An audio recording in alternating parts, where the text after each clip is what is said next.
Selamun Aleyküm sevgili kardeşlerimiz. Bugün Kadın Hakları Günü diyerek Türkiye'nin her yerinde Kadın Hakları Günü'nü kutluyor. Ben bugüne kadar beni davet eden her yere gittim. Her yere gittim, kimsini kırmadım. Ama bugün Kadın Hakları Günü için davet ettiler, gitmedim. Çünkü dünyada kadın hakları yok. Doğu Türkistan'daki kadınlarımız, kızlarımız zindanda zulüm ve işkence görüyor. Tek suçu Müslüman kadın ve Türk kadını olduğu için.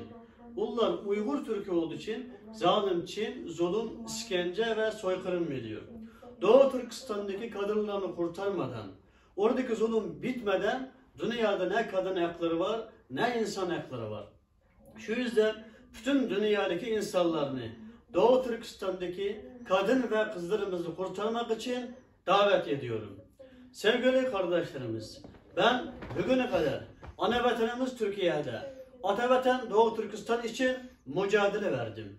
Bugüne kadar Türkiye'nin Cumhurbaşkanı Sayın Recep Tayyip Erdoğan başta olmak üzere siyasi parti genel başkanları, MHP Genel Başkanımız Sayın Devlet Bahçeli, İYİ Parti Genel Başkanımız Sayın Meral Akşener, Gelecek Partisi Genel Başkanı Sayın Davutoğlu, Refah Partisi Genel Başkanı, Dava Partisi, tüm siyasi parti genel başkanları tek tek görüştüm, güzel hediyelerimi verdim.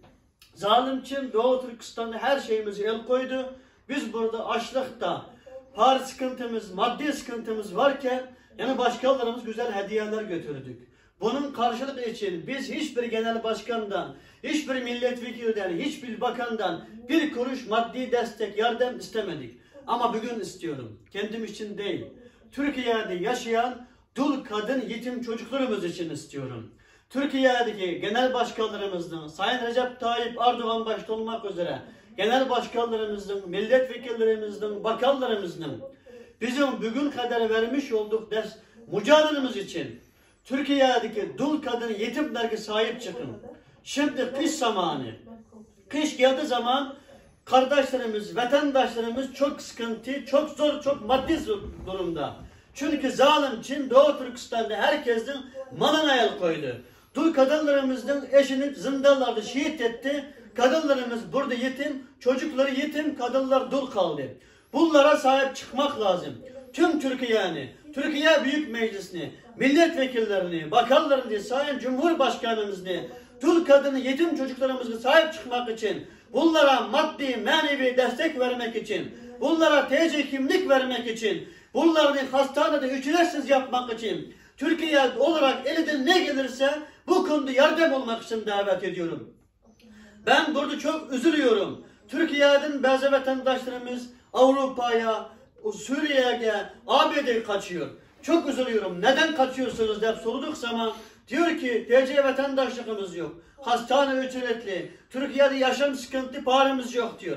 Biz maddi olarak destekçi olamıyoruz. Çünkü zalim için bizim orada yer kaynaklarımızga, madenlerimizge, cephemizge, paramızga, şirketimizge, her şeyimizge el koydu. Vatandaşlarımızga maddi destekçi olamadık. Ama siz destekçi olun. Ata vatan olarak, ana vatan olarak, soyduşumuz olarak, din kardeşimiz olarak en az Türkiye'de yaşayan dul kadın yetim çocuklarımıza sahip çıkın. Bunların ev adresi, cep numarası, her şey bende var. İnşallah kim yardımcı olmak isterse bu kardeşlerimizden cep numarasını vereceğim. Önce söyledim. Türkiye'de Büyük Meclis'te 600 tane milletvekili var. 600 tane aile sahip çıkarsa 600 dul kadın yetim çocuk zorluktan kurtarmış olur. Türkiye'de genel başkanlar, Cumhurbaşkanımız en az biri 10 tane aile sahip çıkarsa en az 10 tane genel başkan 100 tane aile kurtarmış olur. 700 tane Doğu Türkistan ailesi maddi sıkıntıdan kurtuldu demek. Demek ki 700 tane aile maddi sıkıntıdan kurtuldu demek, Türkiye'deki zor durumdaki aileler bitti demek. Ben buradan çağrıda bulunuyorum. 84 milyon vatandaşımızın ki bu sözümün Türkiye'deki Cumhurbaşkanımız başta olmak üzere tüm siyasi parti genel başkanlarımız, milletvekillerimiz duyduğu kadar paylaşmaları rica ediyorum. Doğu Türkistan Cumhurbaşkanı Abdülveli Buğra Han Osman'dan selamlar, saygılar, sevgiler. Esselamu Aleyküm ve Rahmetullah.